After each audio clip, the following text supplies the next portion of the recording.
Welcome, ladies and gentlemen, to this week's episode of Talk Exchange. Today we have a very exciting episode where we interview the national president-elect candidates. And so Joe Dudek, Gary Leonard, and Jennifer Sweeney are all going to take some questions from Tracey and Kristie. So it's a great episode.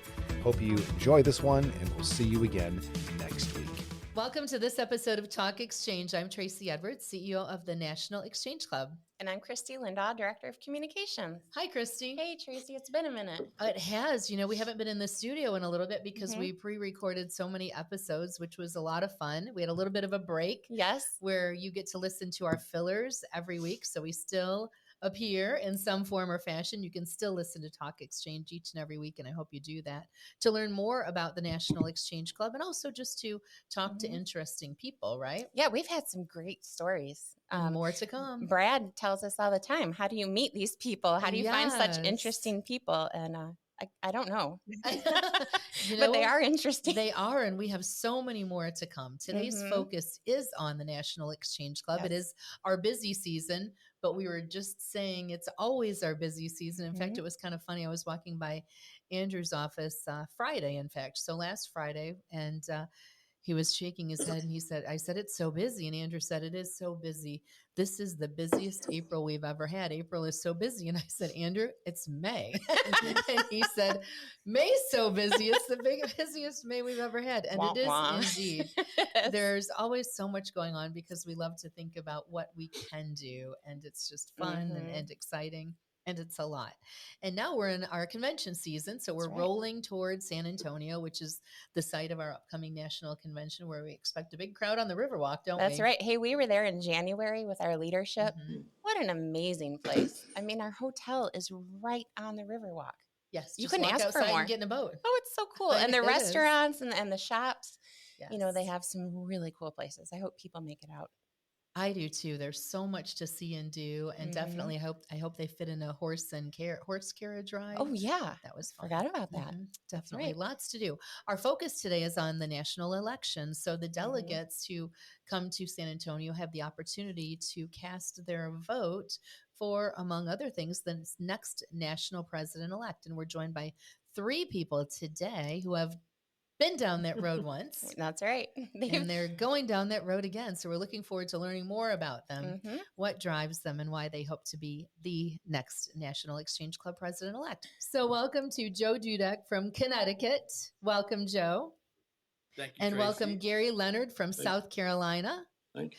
And Jennifer Sweeney from Michigan. Welcome, Joe, Gary, and Jennifer. Great to have you with us. Great to be here. It's a great group of people. It is. We've worked with all three of these members over the years, and I can say each one of them has a heart for exchange. Absolutely. And they dedicate all of themselves to exchange. Right. They don't give half. No, you're right about that. And people keep asking me who I think I would want to have elected. And I said, you know, any of them, all of them. Can we just make all of them share the role? Yeah. Hey, you know what? That is actually a great idea. I think so. We could work it out. Well, until then, we have some questions to ask. I hope a lot of our members are tuning in to learn more about these candidates because, you know, just like with any election in this country, when we want people to make an informed decision, right? Yes, absolutely. You know, and as well as we know these three, a lot of people around the country may not. That's true. You know, unless you've been to convention or some of the events at national headquarters or some of the other district conventions. Yeah. So today is a good opportunity for all of our listeners to find out what makes these three awesome individuals, awesome leaders tick. So we have some questions. So first, we're wanting to ask you, you know, you've been down this road before, as we alluded to. You all ran for national president-elect at the last National Exchange Club convention along with Mike Rychek, who was elected. And so we have this group of three again. So each of you, what makes you want to run again? So why don't we start with Joe? We tend to go in alphabetical order, don't we? So Joe, what makes you want to run for this position again? Thank you, Tracey.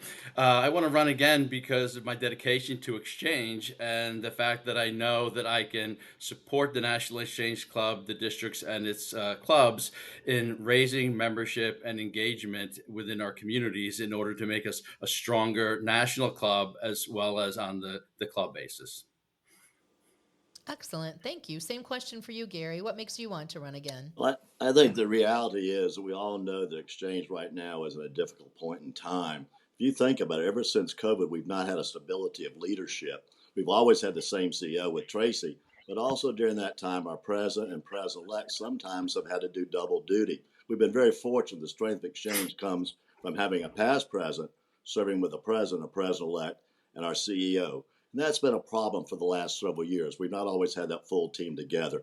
So I believe I can bring stability to help reduce some of the issues we've had to deal with. We are a great club. We're America's Service Club, but now it's time to let the rest of the world know about that and make our membership one to get out there and make a difference in our community. Okay, thanks, Gary. Same question, Jennifer. Well, I live exchange every single day, whether it's responding to emails, talking through issues with people, mentoring exchange leaders on the phone, or just talking to people in general in the community about exchange. Every single day I do something that's exchange related. And so that I feel that it's my calling. That's what I have been feeling. It's my calling that I was meant to be in this position that I am in today. I have some really new and fresh ideas that I think will help grow exchange and to better serve the communities. And then most importantly, I have the enthusiasm and I have the drive to lead this organization into the next level. Well, awesome. All of you. Three good answers already, Kristie. I like it. Next time, let's start with Jennifer first. And Sounds go. good. Yeah. Why don't we do that this time? You want to take the next one? So what did you learn from your experience last year, specifically about yourself and the process? Oh, my goodness. Jennifer? Let me tell you this. I learned a lot. To be honest, as much as I thought I was ready, I wasn't. I was intimidated going up against Mike and Joe and Gary last year because all of them are highly qualified and great exchange club members and leaders. And even though I was just as qualified as they were, I just realized I didn't have the confidence necessary to carry the weight of the role of president-elect and ultimately president. So I really needed that experience last year to grow as a leader and to build that confidence that I needed to succeed. So the process was okay. However, though, I wasn't. I was so worried about being on time and in the right place and making sure my speech was good, making sure my outfit looked okay. I was just a mess. And what I needed to do was be focused on the people who were there to learn who I was and what I was going to do for them through exchange. So yeah, I learned a lot. Thank you. All right. And Gary? I think the most important thing that I learned from from last year's convention and also election was that I have to spend more time with my constituents. I tended to focus too much time on our hospitality room, which was the first time our regions actually had a joint hospitality room. So I spent time there to making that success. And I had a major district that had some issues that I was also having to confront during the convention. But that's my fault. I realized all those are things that were important, but also the candidacy is important. So my attention this time will be totally towards the convention, the membership, and the issues that we have to deal with. So I feel I'm a much better frame of mind to be able to focus on the most important thing right now in exchange, and is that to elect a good, responsible president-elect who can help the president and also the past president and the CEO make a difference in our group. All right. Thank you. Joe? Thank you, Kristie. What I learned was that I need to be more focused and pinpointed on the programs that I am going to bring to the National Exchange Club as national president-elect. So the membership at the convention understand very clearly exactly what my message is and how I can support the National Exchange Club down to the local club level and make sure that that's reinforced in all my conversations. Okay. Excellent. Everybody's doing so great, Kristie. Okay, next question. What will you do next if the election does not go in your favor? The reality is, as much as we'd like to elect all of you, we can't do that. One of you will be elected. So our question is, if it's not you, what will you do next if the election doesn't go in your favor? So why don't we start with Gary this time? Okay. Well, I'll do exactly what I did this year, and that was to remain very focused on helping my club deal through some issues that we're addressing right now as a club and as an organization. Likewise, to continue to support our district and all the things that happen in Exchange. I was very fortunate to be on the Finance Committee this year, which really had to deal with lots of issues about clubs not paying their dues, disbanding. And those are things that are critical to us to keep membership high, but also have the clubs responsible for paying their dues and their debts.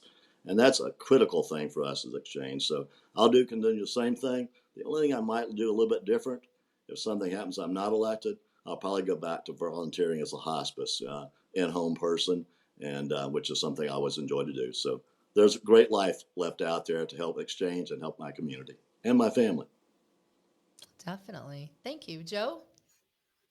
So if that does happen, I will continue to support the National Exchange Club, not only in my current role as an executive director, the Center of Prevention of Child Abuse in Southern Connecticut, but also my two VFR roles in New England and Connecticut, continuing to support those districts as I have this year in order to help grow membership and clubs within the two districts and raise visibility for the National Exchange Club. All right.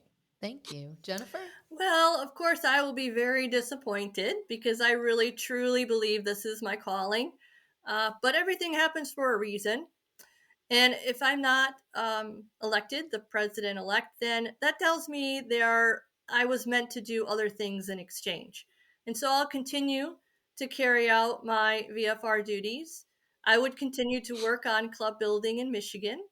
And I would continue to mentor others in my district and build leaders at my local club level. I believe I will always have a role in Exchange. Nice. Thank you all. All right.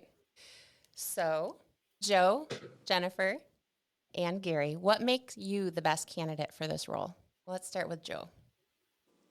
Kristie, I believe my experience now as an executive director, again, at an Exchange Club Center for the Prevention of Child Abuse, gives me that background and leadership to help support the National Exchange Club and our national project, as well as my corporate background as executive director for a large media company, knowing what to bring strategically to the National Exchange Club to help support the districts, the clubs, and not only raise membership, but raise funds and fundraising that we can help support our national organization in a much larger, fulfilling way.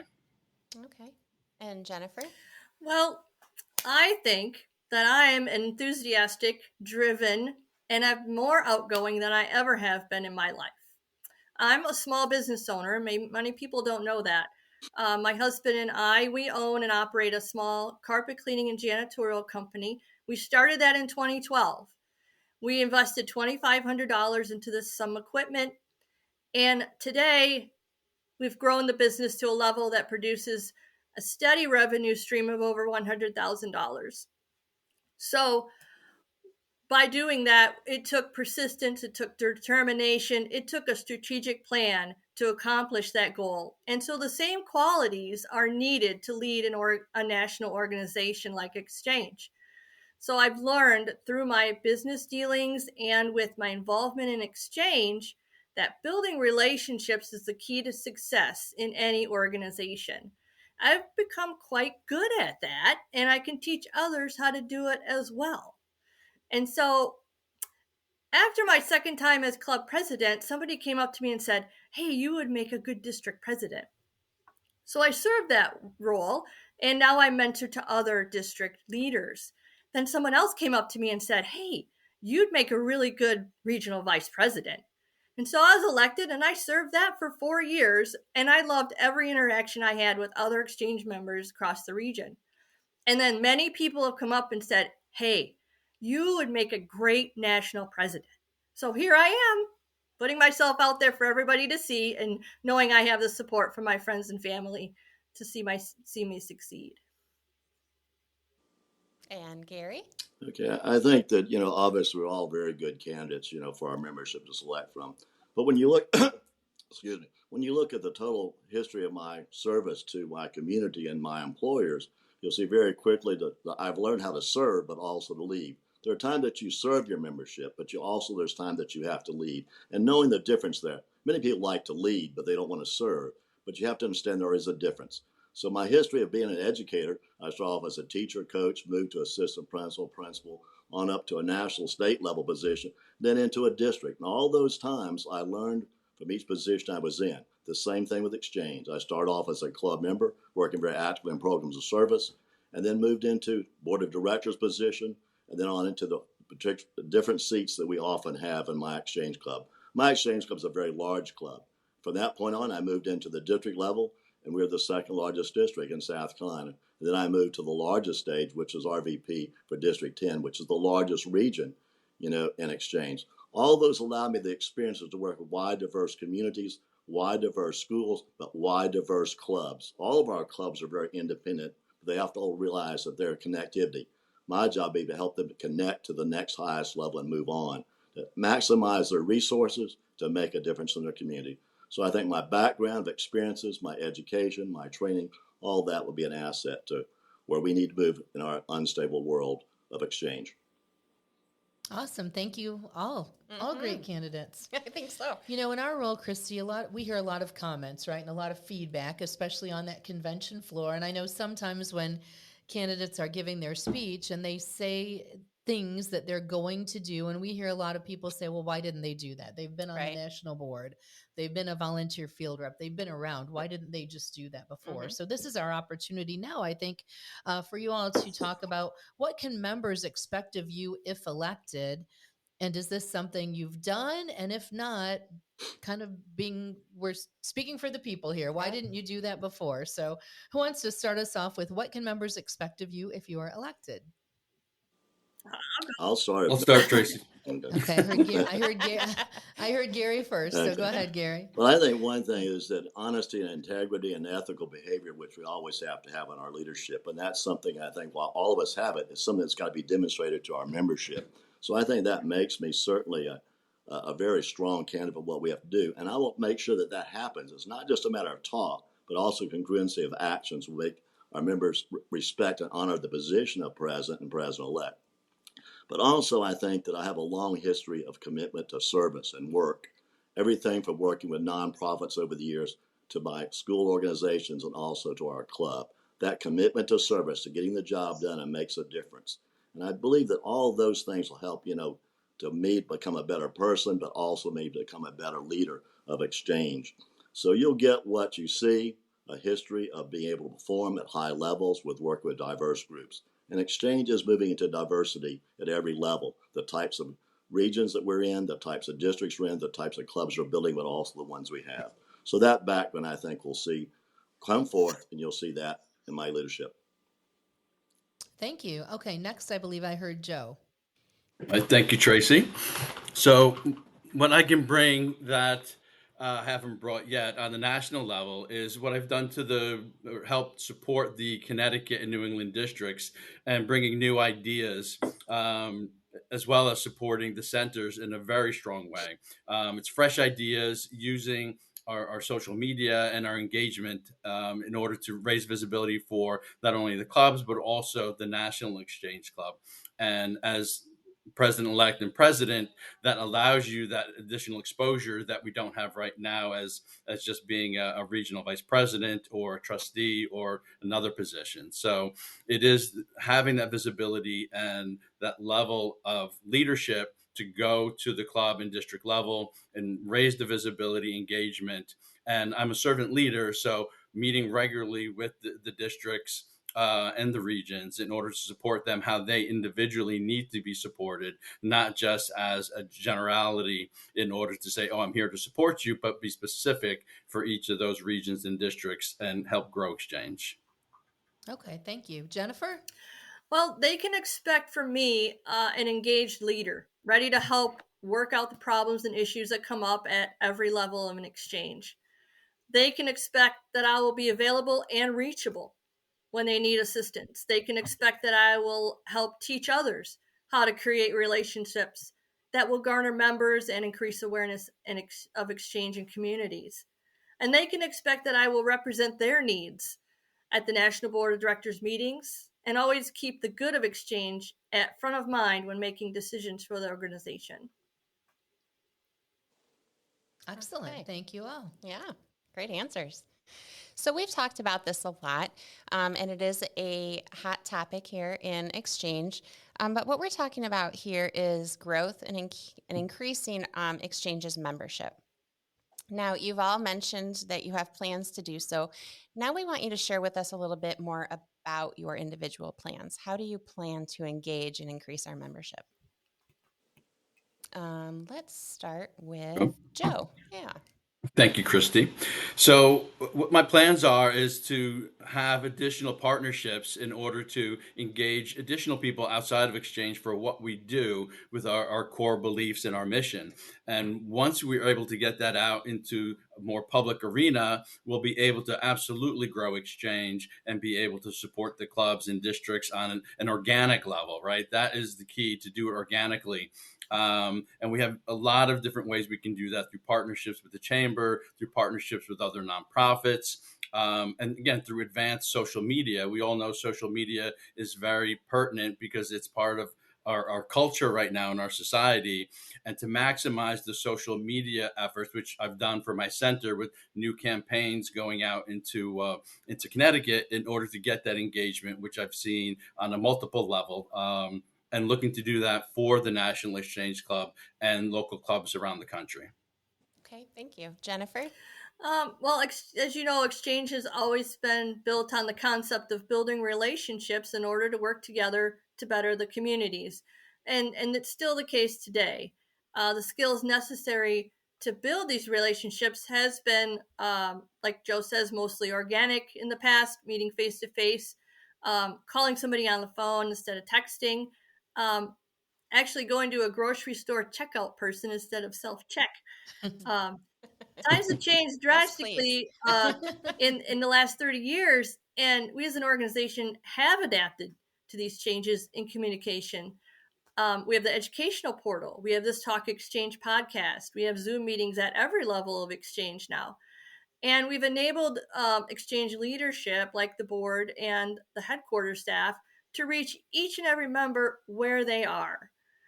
And it's time sometimes now to get back to the face-to-face conversations and phone conversations at the club level.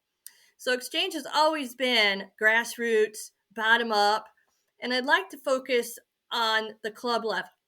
The club level and the role of the district director in assisting those clubs. So let's build a training program around the district director that involves a lot more than just the educational portal course. Let's train the trainer in a sense. So through the district directors, we can educate our club leadership on how to mentor others into leadership roles, on how to work with the community and potential members, how to build those relationships in their communities. Show that enthusiasm to the district directors so that they can carry that on to their clubs. And I believe there's an untapped potential in those directors that we can harness, and we can help develop them into great leaders and mentors. Thanks, Jennifer. And Gary?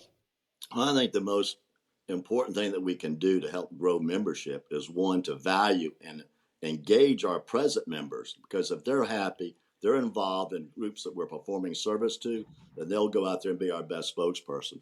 Very quickly, I was sitting talking with a group of individuals in my community, and finally one of the persons said, Exchange Club does a lot. I belong to this other group, and all we do is sell ducks. And he goes, I'd like to actually start doing more action things. And he said, I'd like to talk to you more about, Exchange. And that was an opportunity right there to recruit a member. If we have happy members and we sell our product, then we'll be successful. But just like you've heard from many of the other folks who have been talking on this, there's a lot of new things, not always. It's the absolute effort to make personal, direct engagement. We've got to look at who we're not touching, but we are serving.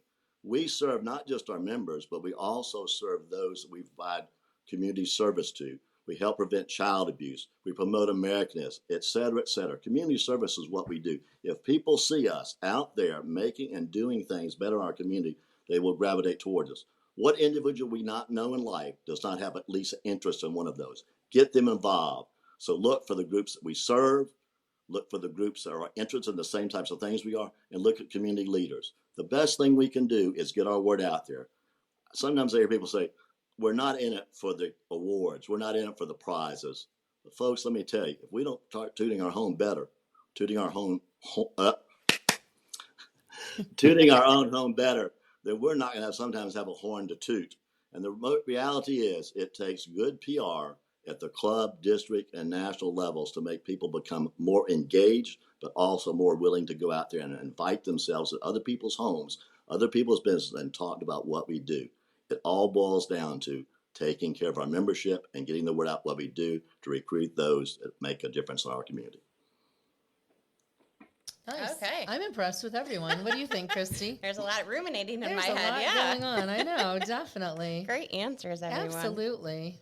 So we hear a lot about leading by example. So what we want to know is, and we know this, as Kristie alluded to in the beginning, we all have experience with each of you, and you've all been just such involved leaders who lead by example. But for the people listening, they want to know, what have you personally done to recruit members?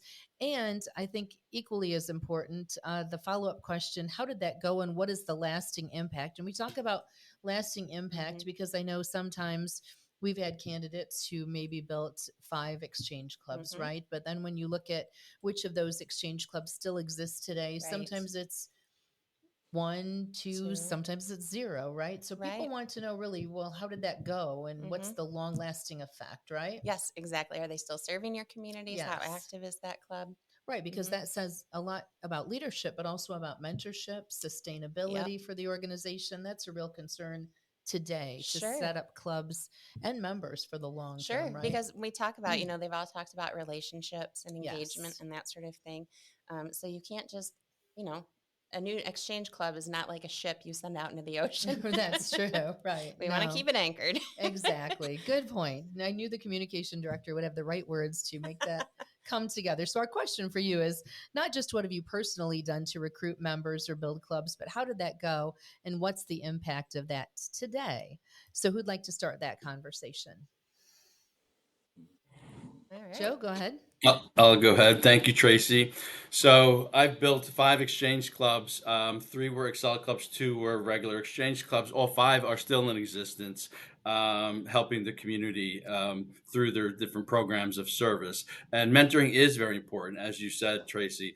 And so it's why I'm a member of 8 clubs, because I believe mentoring and partnering is very important. And so while I'm obviously not a member of the Excel clubs, I am a member of the exchange clubs that I have built and continue to mentor them and have them grow and help themselves better serve their communities and better serve exchange.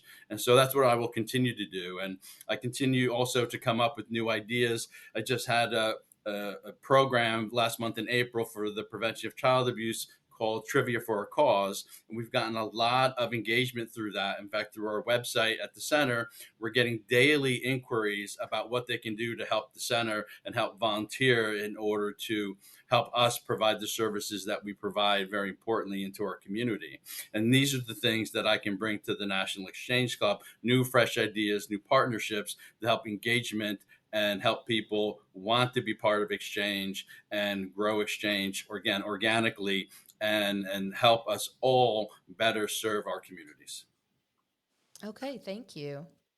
And same question, next person. Jennifer, I'll let you go next. I'll go next. So like I mentioned earlier, I live exchange every day. So I'm constantly talking to people about exchange, inviting them to our projects, to our meetings, helping to plan activities and increase awareness of the organization in our community. So from an idea that I got from a friend of mine in Indiana, I have developed a business card with our exchange name on the front with the emblem and our email address. On the back is our days of meeting and time, and also a invitation for a complimentary dinner at our next meeting.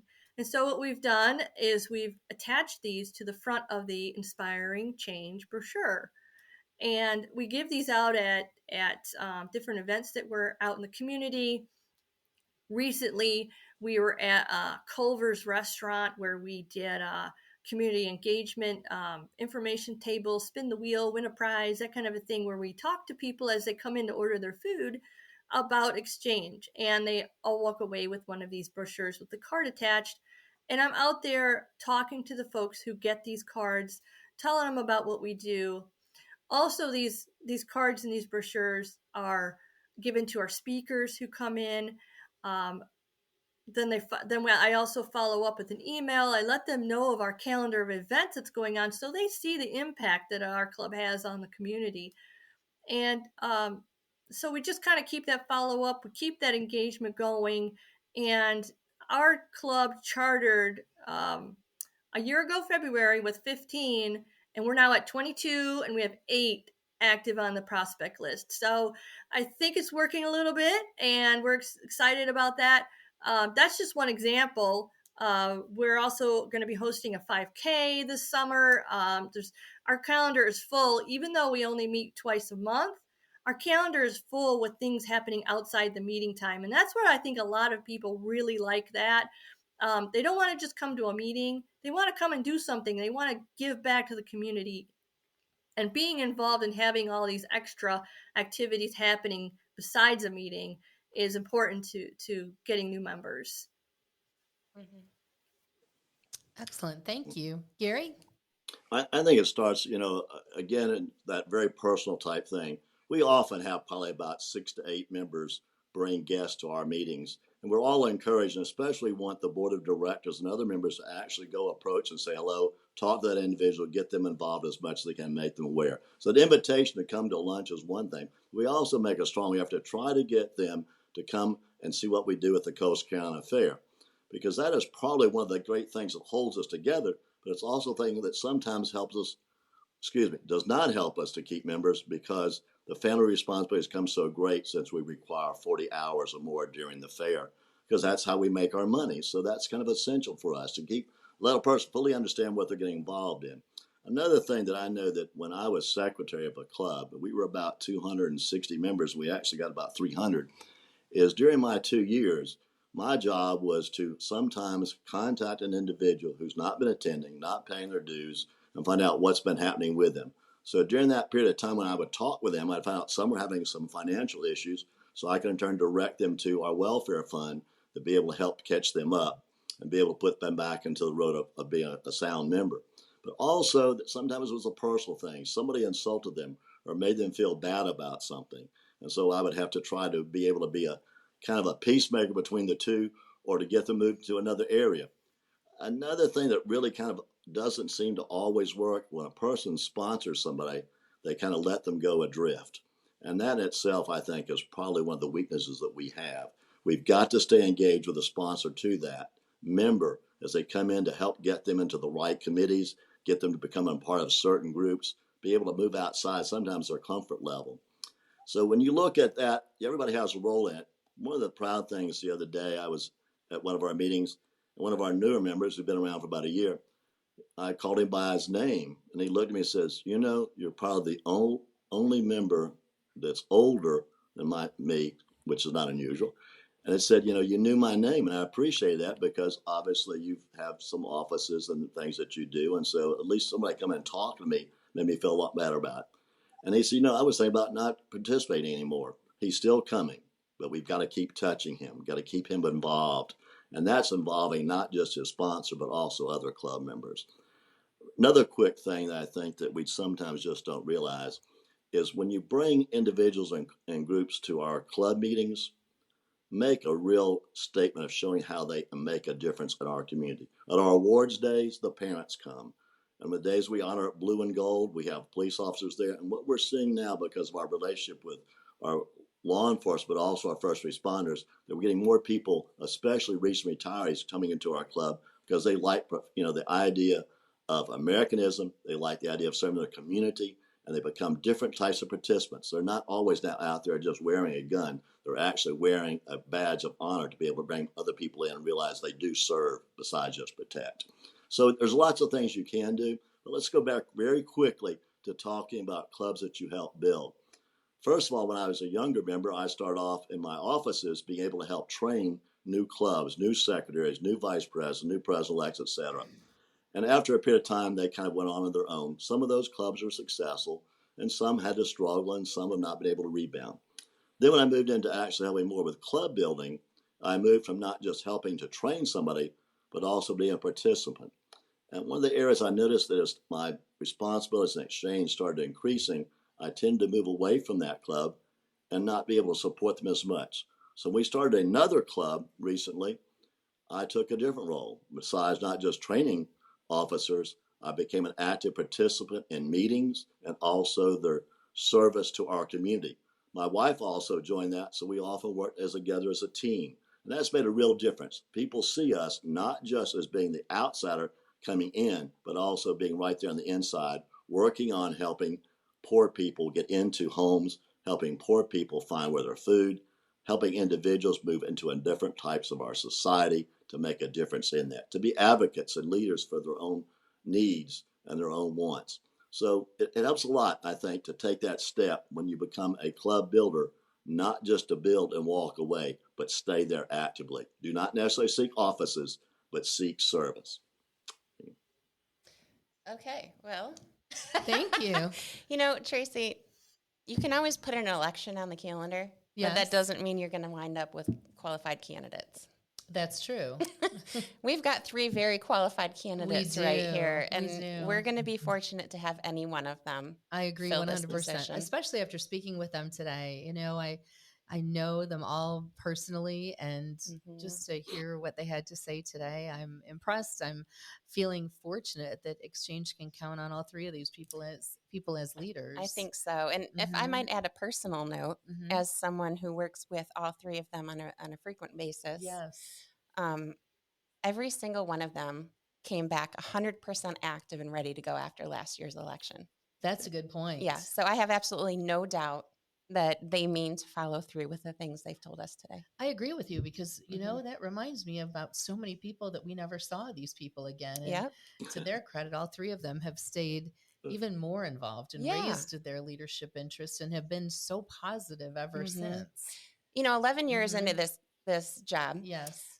sometimes we say, why did this person want to run for that role? Yes. And I don't think we have to ask that question here.